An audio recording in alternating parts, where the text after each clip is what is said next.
Every financial advisor says the same thing. Every retirement planning article says the same thing. Every well meaning family member who read one piece online says the same thing. Wait. Wait as long as you can. Don't touch Social Security until 67. Better yet, hold out until 70. The longer you wait, the more you get. It's simple math. Except it isn't simple, and for a significant number of people, waiting is not the obvious slam dunk that everyone treats it as. Here's the truth that doesn't get nearly enough airtime. Filing for Social Security at 62 is not a desperate move. It's not a signal that your retirement planning failed. It's not a decision made by people who didn't think it through. For millions of Americans, yeah, in situations that are far more common than the financial media acknowledges, filing early is the smarter financial decision. Not for everyone, not automatically, but for more people than the conventional wisdom gives credit for. Today, we're going to walk through 10 reasons why filing at 62 might actually be the right call for you. Not reasons to be reckless, not reasons to ignore the numbers. Reasons grounded in real financial logic, real life expectancy data, real behavioral economics, and the real world situations people actually find themselves in, not the idealized scenario. The always wait crowd assumes everyone is living. Let's get into it. Reason one, the break even age is further away than most people think. Let's start with the math, because the math is not what most people think it is when they first look at this decision. When you file at 62, you receive a reduced monthly benefit. Under current rules, filing at 62 rather than your full retirement age, which is 67 for people born in 1960 or later, results in a benefit reduction of approximately 30%. That sounds like a significant penalty, and on a monthly basis, it is. But here's the calculation that most people skip over entirely. By filing at 62, you begin receiving payments 5 years earlier than you would at 67. 5 full years of monthly checks, 5 years of real money arriving in your bank account that would otherwise not exist. The break-even point, the specific age at which the wait strategy would have paid more in total lifetime dollars, typically lands somewhere between 78 and 82, depending on your individual benefit amount. That means you have to live past that threshold for delayed filing to produce more total income over your lifetime. According to actuarial data from the Social Security Administration itself, the average life expectancy for someone who reaches age 62 today is roughly 84 for women and 81 for men. That's the population average, meaning roughly half of people don't reach it. If you have any health concerns, if your family history doesn't trend toward long lives, if you're managing a chronic condition that has meaningful impact on your long-term health outlook, your personal break-even calculation is different from the national average and potentially very different. For someone whose realistic life expectancy puts them at 74 or 77, waiting until 67 or 70 means leaving years of benefits uncollected, money that was yours by law and that you simply never received. The conventional wisdom that waiting always pays more assumes a long, healthy retirement. That assumption deserves honest scrutiny. Reason two, early payments can be invested and the math changes dramatically.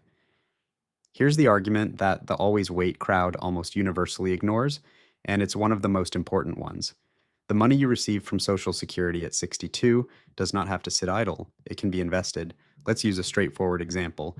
Say you file at 62 and receive $1,400 per month rather than the $2,000 per month you'd have received at 67. That's $16,800 per year starting 5 years earlier. If you invest that $16,800 annually, even conservatively, into a diversified index fund averaging 5 to 6% annual returns, here's what happens. Over 5 years before you've even reached full retirement age, you've accumulated over $90,000 to $95,000 in invested assets, assets that grow, assets that compound, assets that the wait strategy never produces because there were no payments during those 5 years to invest in the first place. Now, the break-even analysis has to account for investment returns on the early payments, not just a raw comparison of monthly benefit amounts. When you factor in compounding, the break-even age moves even further out than the already distant 78 to 82 estimate. This does not mean filing early is automatically the right call for everyone. It means the decision is substantially more complex than a simple monthly dollar comparison. For people who have the vehicle and the discipline to invest the early payments rather than spend them, the financial case for filing at 62 becomes genuinely compelling. Reason three, your health changes the entire equation. This one is uncomfortable to say directly, but it needs to be said directly because the standard retirement planning conversation avoids it almost completely. Your health right now, at the time you're making this decision, is one of the most important variables in your Social Security claiming strategy. And pretending that everyone should use the same strategy, regardless of their health situation, is not sound advice. It's a generalization that helps some people and hurts others. The wait until 70 strategy is genuinely optimal for someone who is in excellent health, has a strong family history of longevity, expects to remain in the workforce through their mid 60s, and has other income sources that make the waiting period financially comfortable. That's a specific profile. It describes real people. It does not describe everyone.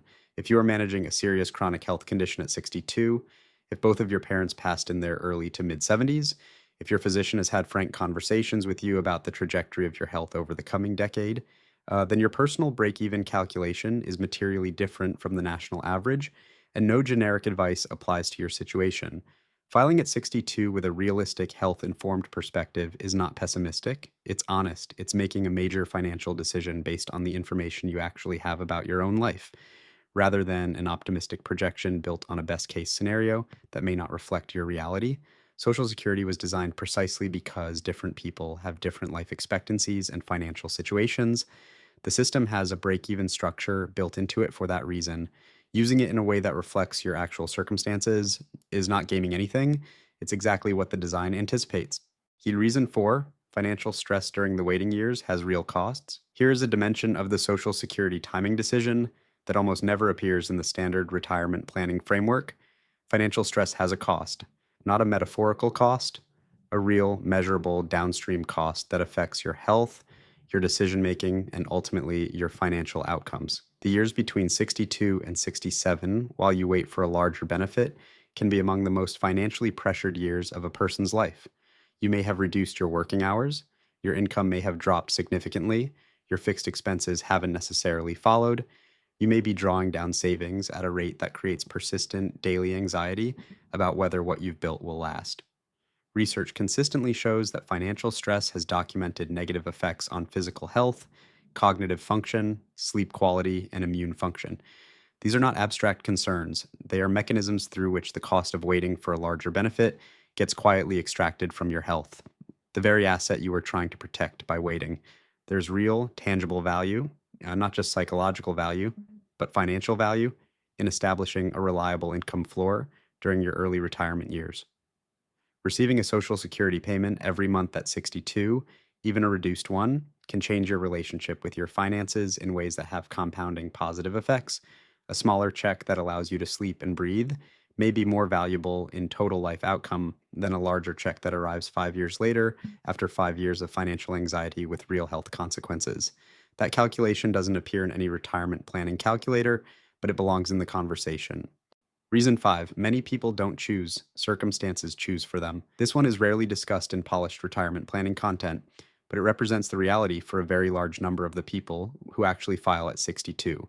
Many people don't file early because they ran a break even analysis and concluded it was optimal. They file early because the circumstances of their late 50s and early 60s left them without a realistic alternative. Involuntary job loss in your late 50s and early 60s is more common than aggregate employment statistics reflect. Age discrimination in hiring, while illegal and often difficult to prove in any individual case, is well documented at the population level. Workers over 55 who lose their jobs take significantly longer to find new employment and often accept positions at substantially lower income than they previously earned. Workers in physically demanding occupations, construction, healthcare, agriculture, and manufacturing, food service, frequently find that their bodies cannot sustain full time work through their mid to late 60s at the same level as earlier in their careers. That's not a failure of willpower, it's physics and biology. According to research from the Center for Retirement Research at Boston College, more than half of older workers are pushed out of their jobs before they plan to retire through layoffs, health crises, disability, or the demands of caring for a family member, not because they chose early retirement, because circumstances made other choices unavailable. For someone in that situation, the alternative to filing at 62 is not a larger benefit at 67. The alternative is drawing down retirement savings at a rate that potentially depletes them before the larger benefit ever arrives. Filing at 62 in that context isn't trading future dollars for present comfort, it's protecting assets that would otherwise be consumed during the waiting period. Reason 6: Social Security's long term funding picture is not risk free. This reason requires careful framing because it is easy to misstate and easy to misread. Social Security is not going away. Let's be clear about that. It is the largest social program in American history, with enormous political support across party lines. It will exist in some form for the foreseeable future, but the funding trajectory of the Social Security Trust Fund is a legitimate factor that belongs in an honest analysis of this decision. The Social Security Board of Trustees, in their own official annual reports, has projected that the combined trust fund reserves are expected to be depleted by approximately 2035 under current law. At that point, ongoing payroll tax revenues would support roughly 80 to 83% of currently scheduled benefits. Congress has historically acted to address Social Security funding gaps and will likely do so again. But the specific form that action takes, whether through adjustments to benefits, changes to the full retirement age, means testing, modifications to cost of living calculations, or other mechanisms, is genuinely uncertain. A person who files at 62 in 2026 begins locking in their benefit under current rules. A person who delays until 2032 or 2033 to maximize their payout is placing a larger financial bet on the program, paying exactly as currently structured at precisely the period when funding pressure will be most acute. That is not a reason to make fear-based decisions. It is a reason to include the full picture, including program-level uncertainty, in your personal analysis, rather than treating the wait strategy as zero risk and the file early strategy as the only option that carries uncertainty. Reason 7, Spousal and Survivor, benefits create real strategic opportunities. For married couples, the Social Security claiming decision is not a simple individual calculation, it is a household financial strategy, and understanding the household picture often changes the optimal approach significantly. Here's one scenario that is more common than most financial conversations acknowledge. In many households, one spouse has a substantially lower earnings record than the other. This might be because one partner spent years out of the workforce for caregiving responsibilities, worked part-time for a significant portion of their career, or worked in lower wage positions. That spouse's individual Social Security benefit, based on their own earnings record, would be modest. In that household configuration, one strategic approach is for the lower earning spouse to file at 62 and begin generating household income immediately, while the higher earning spouse delays, potentially to 67 or 70, to maximize the primary benefit.